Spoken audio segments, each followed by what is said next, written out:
여기에도 주 앞에 나와서 이렇게 기도에 참여한 여러분들의 심령에 주님의 은혜와 교통하심이 충만하시기를 기원합니다.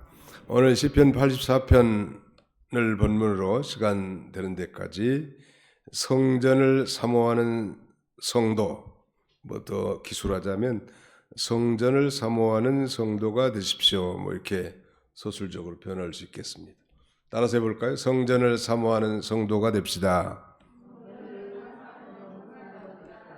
네, 이 시의 구성은 크게 세 부분으로 나눌 수 있는데요. 1절부터 4절까지, 5절부터 8절까지, 그리고 9절로 12절 이렇게 세 문단으로 나눌 수 있는데 1절로 4절까지 내용은 하나님의 성전을 간절히 사모하는 내용에 대해서 기술하고 있습니다. 간절히 사모한다는 것은 간이 저리도록 사모한다는. 두 번째는 이 5절로 8절까지는 하나님의 성전을 향하여 순례한 내용, 순례.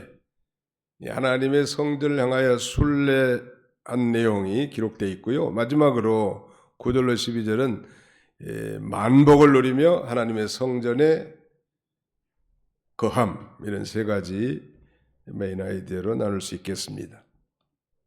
하나님의 성전을 간절히 사모하면서 그 하나님의 성전을 향해 순례하고 그 하나님의 성전에서 만복을 누리며 사는 삶, 이런 아름다운 시이죠.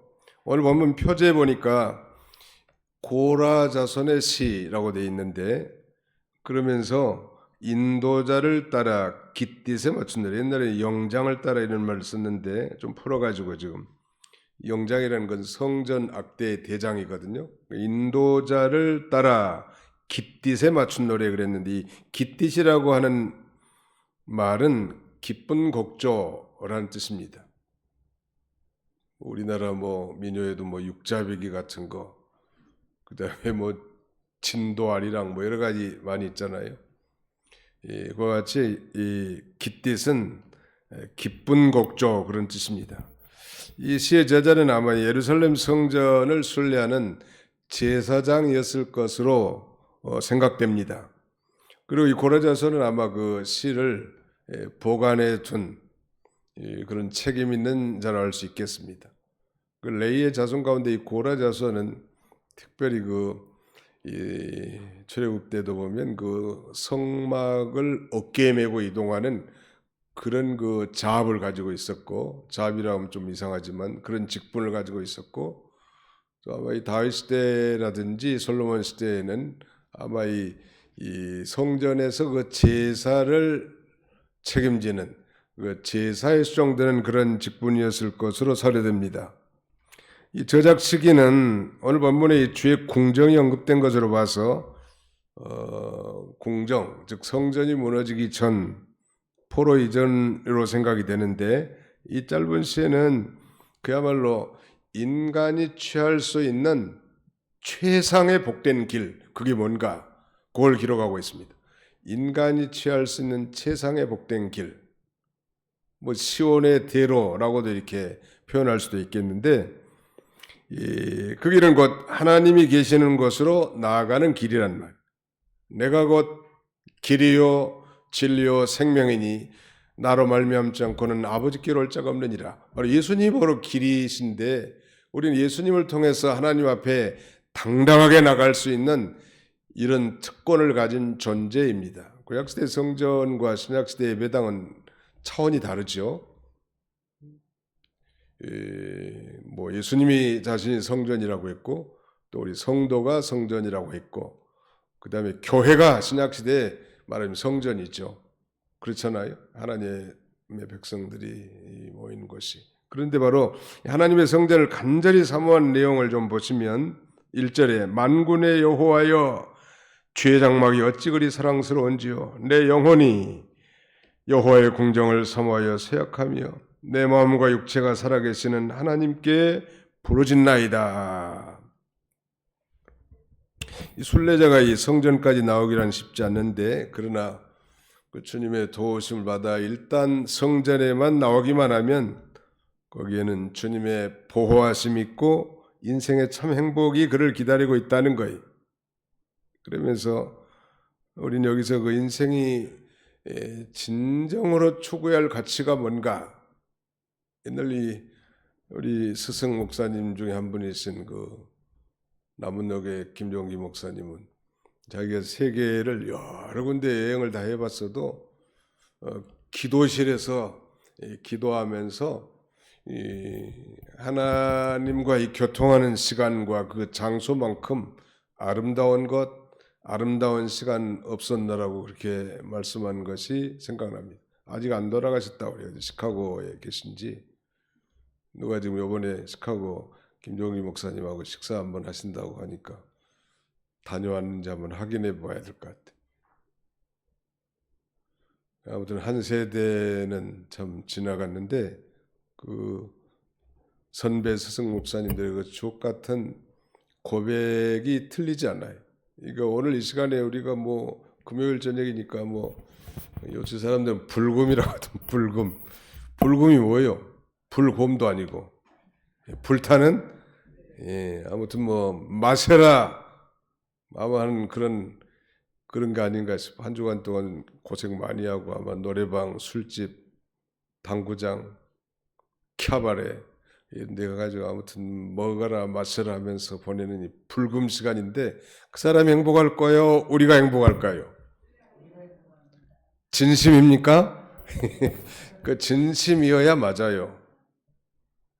그러니까 우리가 뭐 대단한 거 뭐 취하고 뭐 성공하고 이룩하고 획득한 것이 행복이 아니고 원래 이 세상에서 누리는 것은 말하자면 육신적 세상적 즐거움이요. 그것은 한마디로 말하면 죄악의 낙이요. 근데 오늘 이 시인은 그 성전을 엄청 사랑하는 거예요. 얼마나 사모했는가. 어찌 그리 사랑스러운지요. 여기 주의 장막, 주의 궁정, 주의 집, 그 다음에는 또 저기 10절 주의 궁정, 이 모든 건 다 성전의 다른 표현입니다. 장막이라고도 표현했는데 궁정이라고도 표현했다. 궁정이라는 건 뜰을 가리켜 왕의 뜰을 궁정이라고 하잖아요. 근데 왜 이렇게 사모할까요? 뭐 성전이 아름다운 대리석과 미목으로 이렇게 지어져서가 아니고 성전에 누가 계세요? 하나님이 계시고 성전에 가면 누구를 만날 수 있어요? 하나님을 만날 수 있고 또 성전에 가서 우리의 모든 원통함과 사정을 하나님 앞에 아뢰고 기도하고 교통할 수 있기 때문에 이 순례자인 이 제사장은 그 성전을 그렇게 사모하는데 얼마나 사모했던지 아주 쇠하게 됐다는 거예요. 그러면서 내 영혼과 내 마음과 육체가 살아계신 하나님께 부르짖는다네. 우리도 그런 마음으로 이 교회에 오면 참 좋을 것 같습니다. 오늘날 예배당이 교회 성전은 아니지만 그래도 이 예배당에 우리가 모여서 함께 하나님의 백성들이 함께 모여서 예배하고 교제하고 영광을 드린다는 면에 있어서는 뭐 한편으로는 뭐 성전이라는 말을 쓰기도 합니다만 근본적으로는 좀 다른 거지만 아무튼 그런 자세로 우리가 이 교회 올 때 나온다면 우리 하나님이 얼마나 기뻐하시겠는가 그런 생각이 듭니다. 그러니까 주의 장막 오늘날 교회를 가리킨다고도 말할 수 있고 뭐 영적으로 말하면 아주 신령한 세계 하나님이 계신 하늘나라 왜 그렇게 사랑스럽다고 했는가? 그건 외형적 아름다움이 아니고 결코 바로 이 성전에 하나님이 계시기 때문에 사람들은 부족하고 뭐 시설도 미비하고 뭐 개척교회라면 두말할 것도 없겠죠. 그럼에도 불구하고 성전을 사모한 것은 하나님이 거기 계시기 때문입니다. 저는 그 목회 한 30여 년 하면서 예배당도 지어보기도 하고 또 매입 교회가 부흥해가지고 다른 교회로 이사간 그 교회를 매입을 해서 리모델링도 해보고 아무튼 뭐 가는 곳마다 수리 전문가였는데 놀라운 사실은 그렇게 그 예배당을 짓고 매입을 해서 리모델링 할 때 그때 참 은혜가 많았던 것 같습니다. 우리가 무슨 뭐 화려한 건물을 원하나요?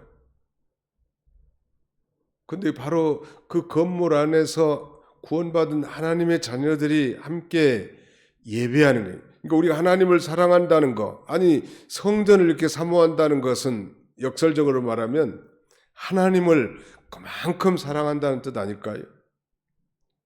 우리가 교회에 나와서 청소도 하고 봉사도 하고 알아주지도 않지만 섬기는 이 모든 것은 그만큼 하나님을 사모하는 마음이 특심이 있다는 사실을 반증하는 거라고 할 수 있겠습니다. 놀라운 사실은 여기 한 가지 우리가 기억할 건, 이 시인이 자기가 믿는 하나님을 어떤 하나님으로 알았는가 하면 2절 하반절에 살아계시는 하나님께 부르짖나이다.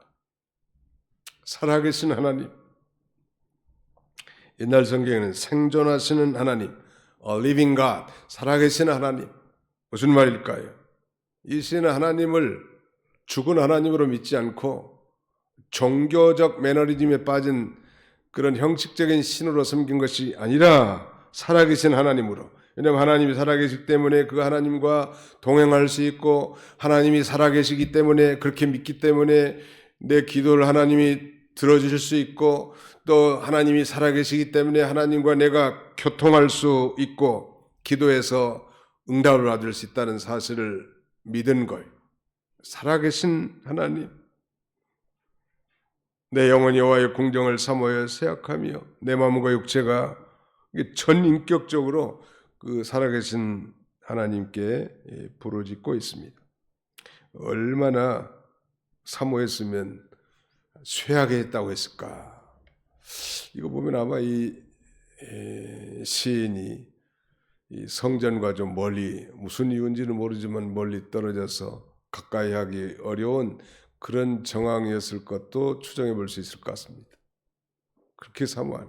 예를 들다면 뭐 바벨론 포로가 잡혀간 자들이라고 한다면 과거에 성전이 있을 때 얼마나 거기를 사모했겠는가.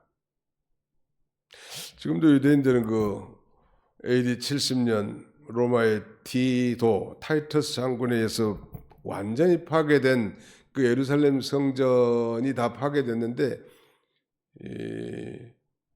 그 한쪽 벽이 하나 남아요. 서쪽 벽인지 한쪽 벽이 남아있더라고. 거기 가보니까 유대인들이 뭐 옆머리도 길게 해가지고 수염도 길고 까만 모자 쓰고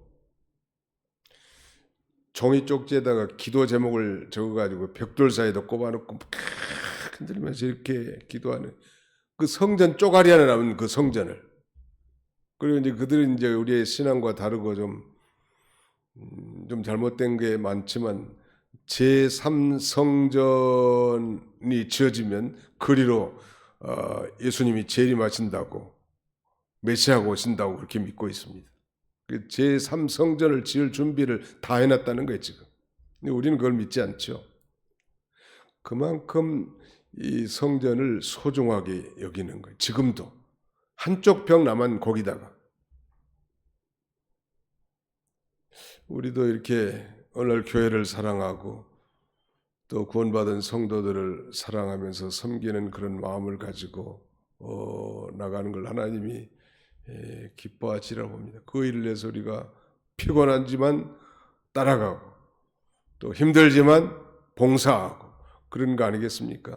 이 시인처럼.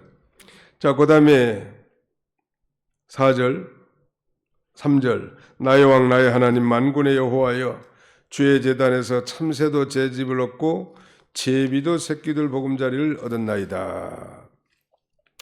이 시인은 자기가 섬긴 하나님을 이번에는 나의 왕이라고, 왕이신 하나님으로 이렇게 부릅니다.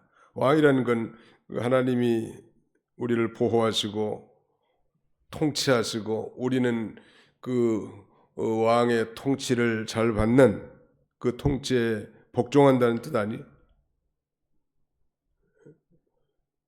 첫째는 살아계신 하나님으로 고백하고, 두 번째는 왕이신 하나님으로 고백하고, 세 번째는 또 나의 하나님이라고 이렇게 고백하죠. 나의 왕 나의 하나님 만군의 여호와여, 내가 교제하며 섬기는 하나님이란 신앙생활이라는 건 하나님과 친밀히 교제하면서 그 하나님을 의지하고 하나님을 사랑하고 하나님을 섬기고 따르는 삶이 신앙생활 아니에요? 또 만군의 여호와, 군대의 하나님이라는 뜻인데 원수를 물리쳐주시는 군대의 하나님이라는 만군의 하나님. 여러 가지로 이렇게 이게 이 시인의 신앙 고백이라고 할 수 있습니다. 자기가 믿는 하나님이 어떤 하나님인가를 제대로 아는 사람이야말로 현실의 삶 가운데서 요동하지 않고 당당하게 헤쳐나갈 수 있습니다. 믿음이 없는 사람들인지 믿음이 있는 사람들인지 평소에는 잘 모르지만 결정적인 환난과 어려움 당했을 때 취하는 태도를 보면 금방 나타나요. 믿음이 없는 사람은 호들갑을 떨어요. 하나님은 자기 일과 환경에 배제시키고 자기가 주인이 되는 거죠. 그럼 믿음 있는 사람은 잠잠한 거예요. 왜? 하나님이 다 보고 계시고 알고 계시고 그분은 나의 왕이시고 만군의 여호와 하나님이시고 살아계신 하나님 아니요?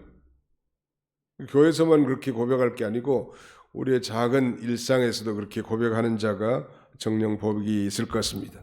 성전을 사모하는 성도. 아무튼 저도 이제 어떻게 보면 목회 말년이라고도 할 수 있을 것 같은데요. 도봉교회 와보니까 이거 그냥 놔두고 내가 은퇴하기는 너무 죄송할 것 같고, 그래서 어떻게든지 이 교회가 예수님 재림할 때까지 적어도 100년 이상 견고하게 신앙생활을 할 수 있도록 준비해야 되지 않겠는가, 그런 마음이 들더라. 이게 지금 준비하는 중이에요. 지금 하나님이 신호하면 순종하려고 합니다. 하나님이 하시면 불가능이 없어요. 아멘. 네, 하나님이 하시면 불가능이 없다. 아주 오병이열 가지고 5,000명을 먹이고도 그 부스러기 남은 부스러기가 12광줄이 아니, 남자 장정만 5,000명이니까 뭐 줄잡아 뭐 2만 명도 넘을 거 아니에요. 어떻게 그게 가능합니까? 그 한 소년의 작은 도시락을 예수님께 바쳤고 그걸 들고 하나님 앞에 축사했습니다. 이 작은 헌신이 하나님 앞에는 큰 역사가 나타납니다. 그러니까 뭐 계산하고 두들겨보고 이런 건 참고만 하고 하나님이 계산기만 못하겠어요? 천지가 다 하나님의 것인데. 아멘. 네, 그런 믿음으로 사시는 거예요. 예. 아무튼 우리 하나님, 그런 하나님, 살아계신 하나님, 또 우리를 다스리고 통치하신 하나님, 그분이 나의 하나님. 이 하나님이라는 헬라어 히브리 말은 엘로힘이라는 말인데, 이 엘로힘은 전능의 하나님, 엘샤다이란 뜻입니다. 전능하신 하나님이라는 늘 고백하잖아요. 이론만이 아니고. 그 다음에 여호와 하나님, 만군의 하나님, 이건 군대의 하나님, 천군 천사를 건드리고 자기 백성들이 태안 가운데 빠졌을 때 보호하시고 능히 물리쳐 주시는 그런 하나님. 그래서 맨 뒤에 이제 이런 고백을 합니다. 11절에 여호와 하나님은 해요 방패시라. 해는 만물을 소생하게 하는 그런 창조적 능력이 있죠. 생명의 능력이 있고 방패. 그 어떤 난관 가운데서 우리를 보호하시고 지켜주시는 만군의 하나님이란. 10절 한번 같이 읽어보세요. 10절 시작. 주의 궁정에서 한 날이 다른 곳에서 첫날보다 나은즉 악인의 장막에 사는 것보다 내 하나님의 성전 문지기로 있는 것이 좋사오니. 성전 문지기로 있는 게 좋대요. 이 시인은. 이게 무슨 말일까요? 여기도 궁정이라는 말이 또 반복에 나오는데 왕의 뜰, 성전 마당을 가리킵니다. 여기서 하루 사는 것이 하나님 없는 곳에서 첫날 사는 것보다 낫다. 구약시대 의인과 악인의 차이점은 그 하나님의 언약 백성을 의인으로, 언약과 상관없이 하나님을 경외치 않는 자가 악인이라는 말이에요. 그러니까 하나님 없는 자가 악인이에요.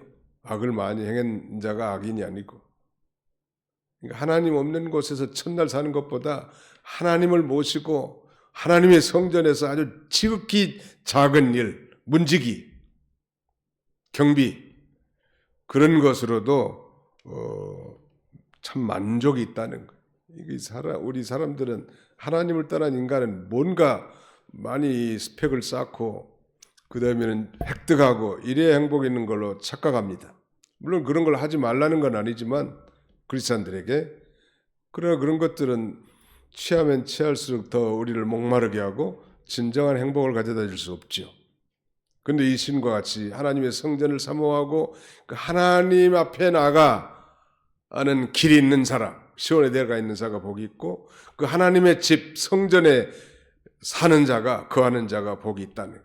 그래서 하나님을 의지하는 자가 복이 있다. 오늘 복이 있다는 말이 한 크게는 3개가 나오는데 4절에 주의 집에 사는 자들은 복이 있다고 했고 5절에 주께 힘을 얻고 그 마음에 시온에 대로가 있는 자가 복이 있다고 했고 12절에 만군의 여호와여 주께 의지하는 자는 복이 있나이다.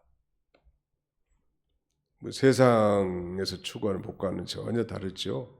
주님의 집에서 주님과 동거하는 것이 복이고 예수 그리스도를 통해서 하나님 앞에 나갈 수 있는 그런 특권을 가진 그것이 복이고 늘 주님을 의지하는 것이 복이라는 거예요. 그래서 이 시인은 그렇게 성전을 사모하고 그리워하고 아주 육체와 마음이 다 쇠해질 정도로 이렇게 사모했다고 했습니다. 우리도 이 시인을 전감 삼아서 성전을 사모하고 오늘 이 교회를 사모하고 성도들의 모임을 귀중하게 여기는 그런 저와 여러분들이 다 되시기를 주님의 이름으로 축원합니다. 기도합시다. 기도하겠습니다. 통성으로 한번 기도합시다. 성전을 사모하는 성도가 되게 해주옵소서.